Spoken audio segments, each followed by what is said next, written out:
fase ae Tumus kurai tumne na jane kya sabne dekai अब तुम मेरा दिल जागे न सोता है क्या करूँ कुचलक कुचलक होता क्या करूँ हाय कुचलक कुचलक होता Mantap sekali. Lip, udah kau pikirkan tugas dari bini preman lontong tuh, Lip? Oh, sudah barang tentulah, Nar. Jadi tetap mau kau laksanakan misi kau tuh, Lip? Oh ya sudah tentulah, Nar. Secara kan kita sudah terima persekot, Nar. Kamu juga terima kan, Nar? Alah, Lip. Persekot cuma 7.000 aja kok. Itu pun bagi 2, 3.500 orang kita. Lip, kita ini preman profesional. Persekot segitu pun kau terima. Justru karena kita di preman profesional, Nar, maka kita tiada terima persekot itu besar-besar, Nar. Supaya tiada terkesan bahwa kita tiada modal untuk melaksanakan misi tersebut, Nar. Iya, Lip. Tapi aku mau beli rokok payah, Lip. Rokok sebatang 2.000. Aku beli 2 batang, terutang aku gopek, Lip.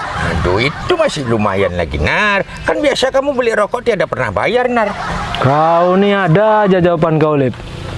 Jadi, apalah yang mau kau buat sama janda sembelih itu? Oh, itu urusan yang teramat kecil bagi saya, Nar. Secara kan kamu tahu, Nar, kalau saya ini sebenarnya adalah kesatria bercinta. Sama seperti Roma Irama itu, Nar, kesatria bergitar. Iya, Lip. Tapi cemana lah mau kau buat? Oh, tenang, Nar. Saya akan taklukkan hati janda sembelih itu dengan syair-syair cinta, Nar. Alah, Lip. Dengan syair kau bilang, seumur-umur belum pernah aku dengar kau bersair, Lip. Untuk pernah aja kau bersair. Untuk apa saya bersair di depanmu, Nar? Bisa-bisa kamu jatuh cinta kepada saya, Nar. Secara syair-syair cinta ini, Nar, bukan syair yang biasa, Nar. Saya ini kan pendekar syair berdarah, Nar. Kebanyakan dengar di sandiwara radio kau, Lip. Kamu ini tiada percaya, Nar. Nanti setelah saya bertemu dengan janda semeleho itu, baru kamu akan lihat, Nar. Saya pesankan kepada dirimu, Nar, lebih baik, Nar, kamu tutup telinga kamu ketika saya bersair. Karena pada waktu itu burung-burung yang terbang pun akan berhenti. Angin tiada lagi yang akan bertiup, dan semua daun-daunan itu akan berguguran, Nar. Yang betul lah kau ngomong, Lip. Jadi terus macam mana lah nasib janda sembelih itu? Oh, ketika dia mendengarkan syair cinta dari saya, Nar, maka dia akan tercekat dan terpana, Nar. Jantungnya akan berhenti berdetak. Lidahnya akan keluh tiada mampu berkata-kata. Matanya tiada bisa berkedip, Nar. Dan sekujur tubuhnya akan menjadi kaku, Nar. Itu, Lip, kau mau ngerayu apa membunuh, Lip? Yang ngerayu lah, Nar. Kalau jantungnya berhenti, matanya melotot, ya matilah dia, Lip. Macam mananya kau nih? Betul juga kamu kata ya, Nar. Ya iyalah. Terus bisa gagal misi kita itu, Nar. Itulah. Ya udah, kau syairnya kau sedalam-dalam kali, Lip, sama dia. Yang penting dia mau sama kau. Disitulah susahnya itu, Nar. Secara saya kalau sudah bersyair, Nar, maka tiada ada yang akan dapat membendungnya, Nar. Karena itu sudah bawaan dari pendekar syair berdarah itu, Nar. Ya udahlah kalau kayak gitu, kau mainkan aja lah, Lip. Yo, sudah tentulah, Nar. Tapi macam mana pula ya sama orang tua peka itu, Lip? Oh, tenang kamu, Nar. Kita tinggal katakan kepada orang tua itu, Nar, bahwa semua pelaminan sudah terpakai di pesta orang lain. Secara sekarang ini kan musim kawin, Nar. Ya, terus kalau dia nanti tiba-tiba nanya keyboardnya, Lip? Kalau dia tanya keyboard, kita katakan saja semua loudspeaker sudah meletup, Nar. Ya udahlah kalau gitu, Lip. Terserah kau aja lah, Lip. Kau mainkan aja lah, Lip. Yang penting asal jangan ujung-ujungnya nanti jadi masalah. Oh, tenang kamu, Nar. Apa takut mati tanah? Kamu percayakan segala galanya kepada diriku, Nar. Coba kamu pikir, Nar. Selama ini urusan mana yang beres sama saya, Nar? Ya kan? Nah, sekarang ini, Nar, yang saya pikirkan pokok permasalahannya itu cuma satu, Nar. Apa itu, Lip? bagaimana kita bisa nyampaikan sama orang tua yang peka itu ya, Nar? Iya juga ya, Lip. Orang dia peka. Itulah, Nar. Lip. Itu dia lewat, Lip. Pas sekali lah, Lip. Tak payah lagi kita nyari kemana-mana, Lip. Nampaknya memang berjodoh, Lip. Aduh. Mau kemana kau, Lip? Aduh, Nar. Saya mau buang air kecil dulu, Nar. Udah, nanti aja, Lip. Sekalian besar. Nanti keburu pergi dia, Lip. Kamu saja duluan, Nar. Nanti saya menyusul, Nar. Manalah bisa aku, Lip. Udah, kau keluarkan aja sekarang air berdarah kau tuh, Lip. Assalamualaikum Bang Bonar, Bang Talib. Udah, Lip. Kau mainkan terus air berdarah kau tuh, Lip. Udah, Lip. Cepat, Lip. Kau mainkan, Lip. Apa lagi? Ada apa Bang Bonar? Ini, Mbak. Si Talib mau ngomong, Mbak. Udah, Lip. Apa lagi? Ngomong apa Bang Talib? Ngomonglah. Apa Mbak Anu? Udah, Lip. Yang tadi, Lip. Sair berdarah. Udah kau bilang. Yang kau bilang tadi. Sepertinya salah tanggal ini, Nar. Aduh, udah terus. Sair. Mau ngomong apa Bang Talib? Ngomong aja lah. Anu, Mbak. Kok anu? Sair. Aduh. Anu apa Bang? Anu apa ya, Nar ya? Ya kau lah itu. Sair, Lip. Sair. Sair berdarah tadi, Lip. Yang kau bilang tadi. Anunya Mbak kan. Kok anunya Mbak? Ada apa dengan anu saya? Aduh, Lip. Kok anunya pula kau bilang? Buat malu aja. Tiba-tiba saya terlupa, Nar. Tadi kau bilang kecil, angin berhenti, burung berhenti. Udah sekarang kau mainkan lah sair kau tadi tuh. Bagaimana, Nar? Pakai aduhai adikku sayang. Gitu, Nar. Ya iyalah. Pakai aduhai, Nar. Ya iyalah. Ada apa Bang Talib? Ngomong aja lah. Dudu Dudu apa Bang Talib? Duit.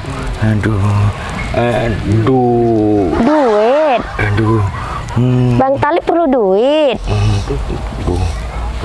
Segini cukup.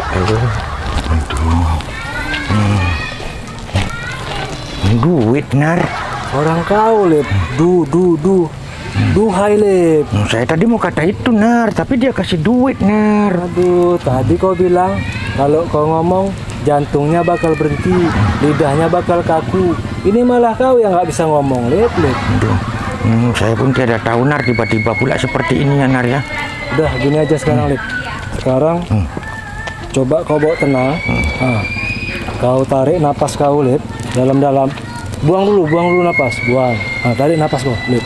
Tarik napas, tahan sedikit, buang. 1 kali, 3 kali, Lip. Tarik lagi napas, buang. Tarik lagi napas, Lip. Buang. Udah. Macam mana kira-kira? Agak tenang, Nar. Agak tenang kan? Udah, Lip. Kau mainkan sair berdarah kau tuh, Lip. Macam mana, Nar? Ya macam kau bilang tadi lah, Lip. Yang kau bilang tadi, sair berdarah yang burung-burung berhenti, angin pada berhenti. Cepat sedikit kau mainkan. Tapi jangan pakai duhai lah, Nar. Nanti saya dikasih duit lagi, Nar.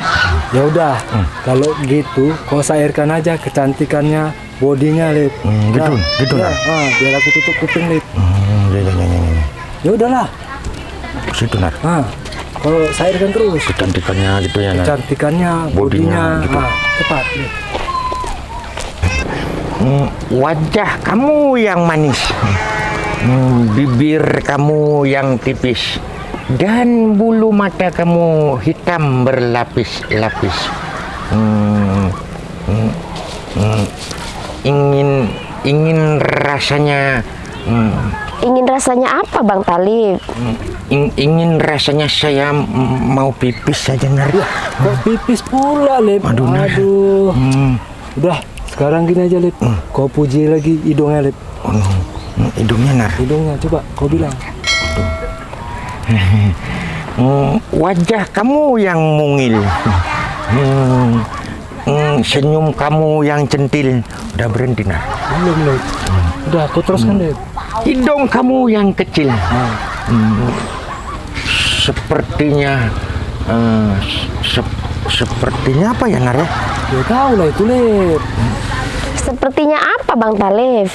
Sepertinya sepertinya ada upilnya itu, Mbak. Lip, Kok upil pula kau bilang, Lip? Kenapa jadi upil ya, Nar? Ya kau lah tuh. Aduh, grogi saya, Nar. Aduh, saya nyerah saja lah, Nar.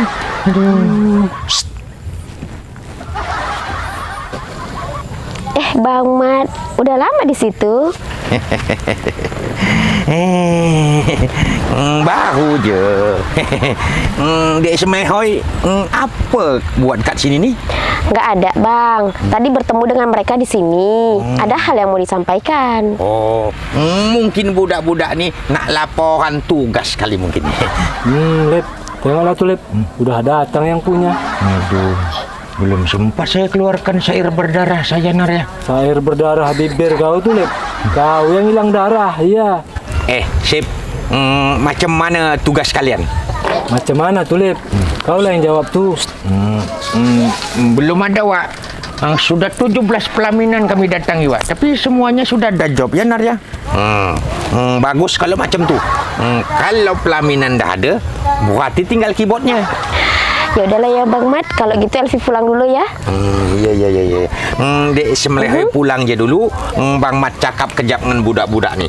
Lepas tu Bang Mat nanti ke rumah ya. Oke, Bang Mat. Kalau gitu pulang dulu. Ya. Assalamualaikum. Waalaikumsalam warahmatullahi wabarakatuh.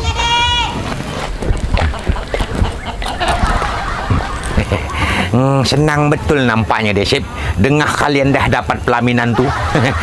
Teringat Wak, kenapa pelaminan kalian cari tu? Tuh kan, Nar. Apa saya kata, Nar, ini masalah menyampaikannya. Ini jadi perkara ini, Nar. Tadi nggak mau kau tahan janda tadi tuh, Lip. Cuman sama janda itulah hilang pekawak nih. Berapa meter pelaminan tu, Sip? Apanya yang berapa meter, Wak? Apapun kita belum dapat, Wak. Mana cukup 4 meter, Sip? Kau tak tengok bempah calon bini aku tu? Dia sendiri saja pun dah makan 3,5 meter. Kemana lagi Wak nak duduk? Nar, siapa kata 4 meter, Nar? Itulah, Lip. Wak, kata si Talib belum dapat, Wak. Bukan 4 meter. Macam tu jugalah Wak rasa, Sip. Kuasa adalah yang putus kabel Kak Son tu.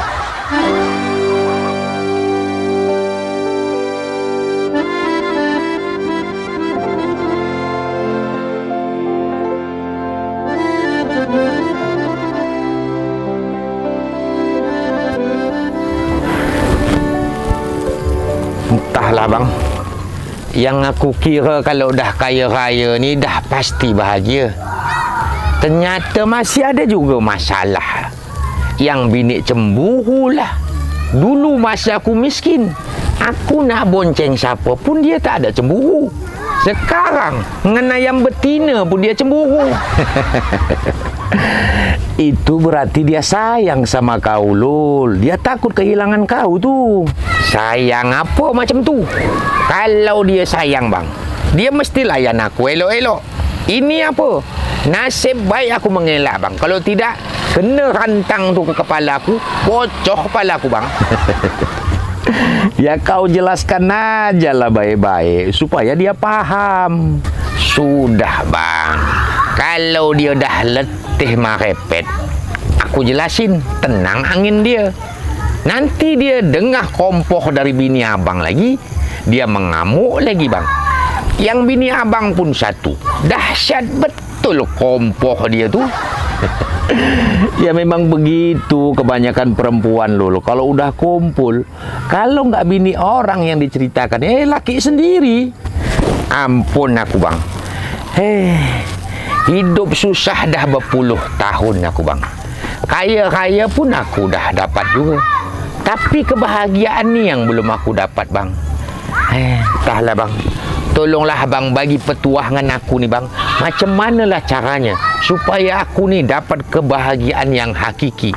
Hidup dalam kemuliaan dan mati masuk surga, Bang. Bagus itu. Tapi kita harus tahu dan tepat caranya. Itulah maka aku datang ke Abang ni, Bang. Aku nak tahu macam mana cara dapatkan hidup bahagia dan mati mulia tu, Bang. Serius kau ni, Lul? Seriuslah, Bang. Takkan pula aku main-main. Okeylah. Tapi aku bukan ngajari kau ni ya, Lul. Tapi kita belajar sama-sama untuk mengamalkannya. Karena sejatinya telingaku ini lebih dekat daripada mulutku sendiri. Iya, Bang. Sejatinya kita ini cuma salah satu makhluk terkecil dari sekian banyak makhluk yang Allah ciptakan yang begitu luas dan besar. Oleh karena itu, maka seharusnya kita tunduk pada kehendak dan maksud penciptaan kita, bahwa Allah menciptakan seluruh makhluk termasuk kita jin dan manusia semata-mata hanya untuk taat kepada Allah Subhanahu wa taala. Allah Subhanahu wa taala itu telah membagi letak kejayaan dan kemuliaan setiap makhluknya pada tempatnya masing-masing. Seekor ikan hanya akan bahagia dan mulia ketika berada di dalam air yang luas. Sebesar apapun dan seindah apapun akuarium yang engkau sediakan untuknya, maka itu tidak akan bisa menciptakan kebahagiaan dan kejayaan padanya. Begitu juga seekor burung, dia hanya akan bahagia dan berjaya ketika terbang di alam yang bebas, di udara yang luas, bukan di dalam sangkar emas. Setiap mereka akan binasa ketika mereka keluar dari kodrat ketetapan Allah Subhanahu wa taala. Begitu juga pada manusia. Sebagai khalifah atas seluruh makhluk-makhluk yang ada, Allah telah letakkan kejayaan dan kemuliaan kita hanya pada ketaatan kepadanya, ketaatan kepada agamanya dan sunnah-sunnah nabinya. Sebanyak apapun harta yang kau miliki, setinggi apapun jabatan yang sekarang kau sandang, semuanya akan binasa dan tidak akan memberikan kemuliaan serta kebahagiaan yang hakiki hanya pada ketaatan kepada Allah Subhanahu wa taala. Jangankan kita yang manusia ini lul, bahkan benda mati sekalipun, ketika kita dekatkan dia kepada urusan Allah Subhanahu wa taala, maka derajatnya akan Allah naikkan. Contohnya macam mana tuh bang? Seindah dan semahal apapun kertas yang kau miliki, kalau hanya untuk kepentingan duniamu, sebagai uang, sebagai surat, atau sebagai saham, pada akhirnya dia akan terbuang jikalau sudah tak terpakai. Kalau sudah usang, akan dipijak, akan dibakar, bahkan kita campakkan ke lubang sampah. Tapi seburuk apapun kertas itu, kalau di atasnya dituliskan kalamullah, maka siapa yang akan berani menghinakannya? Siapa yang akan berani meletakkannya pada tempat yang hina? Karena dia sudah dijaga dan dimuliakan Allah sampai kiamat nanti. Semahal apa dan seindah apapun keramik dan granit yang hanya dibangunkan untuk rumah dan perusahaanmu, pada akhirnya sendal dan sepatumu akan menginjaknya, kendaraanmu akan menginjaknya. Tapi semurah apapun bataku yang kau bangunkan untuk rumah Allah, sendal siapa yang berani menginjaknya? Sepatu siapa yang berani memijaknya? Kendaraan siapa yang berani masuk ke dalamnya? Kenapa? Karena Allah sudah muliakan dia, karena Allah sudah angkat derajatnya. Lalu bagaimana lagi dengan kita manusia jika kita dekatkan diri kita kepada Allah Subhanahu wa taala? Maka kemuliaan seperti apa lagi yang akan Allah berikan kepada kita? Masya Allah, kenapa tak terpikir aku selama ni ya bang? Itu karena kita sibuk mencari kebahagiaan di tempat lain lul, sehingga kita lalai dan lupa dengan maksud penciptaan Allah. Macam mana kita bisa dekat dengan Allah tuh bang? Ya dengan iman yang benar, amal yang benar, akhlak yang benar, ilmu yang benar, dan niat yang benar. Tugas kita untuk memperbaiki itu semua, maka Allah lah yang akan mendekat kepada kita. Untuk kesemuanya itu Allah sudah beri contohkan kepada baginda Rasulullah SAW, dan para sahabat radhiyallahu anhu sudah mengamalkannya sehingga mereka hidup dan mati dalam keridhaan dan kemuliaan. Coba abang bagi contoh bang, macam mana para sahabat-sahabat Nabi itu mengamalkan agama ini sempurna tuh bang? Ada 6 sifat yang terunggul yang para sahabat miliki sehingga mereka mendapatkan derajat mulia dalam kehidupan dan matinya. Hari ini aku mau sampaikan satu aja untukmu supaya kita amalkan bersama. Selebihnya aku sampaikan besok. Iya bang. Apa yang pertama tuh bang? Yakin terhadap kalimat La ilaha illallah Muhammad Rasulullah, mengucapkan dengan lisan, membenarkan dengan hati, dan mewujudkan dalam perbuatan kita sehari-hari. La ilaha illallah itu sejatinya adalah janji suci kita manusia terhadap Allah Subhanahu wa taala, dengan janji untuk taat dan patuh terhadap segala perintah-perintahnya dan meninggalkan segala apapun yang dilarangnya. Meyakini bahwa hanya Allah pelindung dan penolong setiap kesusahan. bahwa kita bekerja, bernapas, berjalan semata-mata hanya karena izin Allah Subhanahu wa taala. Tidak ada satu makhluk pun yang dapat memberikan manfaat tanpa izin Allah Subhanahu wa taala. Ketika kita sakit, sejatinya Allah lah yang menyembuhkan, bukan obat atau dokter. Karena dokter sekalipun akan sakit dan mati. Ketika kita lapar, bukan makanan yang mengenyangkan, bukan masakan yang membuat enak, tapi Allah lah yang mengenyangkan kita. Allah lah yang memberikan kenikmatan kepada kita. Karena waktu kau makan 2 piring, belum tentu kau merasakan kenyang. Tapi 1 piring bagiku, mungkin aku tak habis. Ketika kau makan dengan masakan yang sama, mungkin kau mengatakan enak, tapi belum tentu bagiku. Karena sejatinya semua yang terjadi di atas muka bumi ini adalah atas kehendak Allah Subhanahu wa taala. Lalu kenapa kita harus berobat ketika sakit dan makan ketika lapar? Itu adalah bentuk kasih sayang dan ujian bagi kita. Abu Bakar As-Siddiq radhiyallahu anhu pernah berkata bahwa Rasulullah shallallahu alaihi wasallam bersabda, barang siapa yang mengucapkan la ilaha illallah dan meyakini dengan hatinya, maka dia akan dimasukkan ke dalam surga dari pintu manapun yang ia sukai. Aku dah mengucapkannya bang, tapi macam mana pula aku menjaganya? Iman para nabi itu semakin hari semakin naik lul. Iman para sahabat itu turun naik, dan iman kita keluar masuk. Oleh karena itu Rasulullah SAW mengajarkan kepada kita untuk selalu memperbaiki iman. Bagaimana caranya? Selalulah mengucapkan la ilaha illallah Muhammadar Rasulullah.